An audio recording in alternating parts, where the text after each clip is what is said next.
Des militants LGBT+, poursuivis jusque chez eux. Un drapeau arraché avec violence au cœur de la capitale géorgienne. Après une succession d'attaques, la marche des fiertés a dû être annulée à Tbilissi. Nous ne pouvons mettre en danger des vies humaines et manifester dans des rues pleines d'agresseurs violents. Ce lundi, plusieurs journalistes ont été attaqués, certains manifestants frappés au visage. Un militant polonais a même été poignardé de 4 coups de couteau. En minorité numérique, la police géorgienne, elle-même prise pour cible par ces groupuscules violents opposés à la marche, n'a pas protégé les manifestants.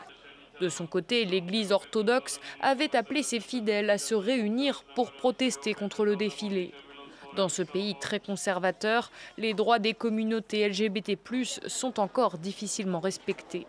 Si la Géorgie a décriminalisé l'homosexualité en 2000 et récemment adopté des lois contre les discriminations, le Premier ministre s'est lui-même prononcé contre la tenue d'une marche des fiertés, estimant que cela créait une menace de confrontation civile. Une attitude décriée par les États-Unis et l'Union européenne.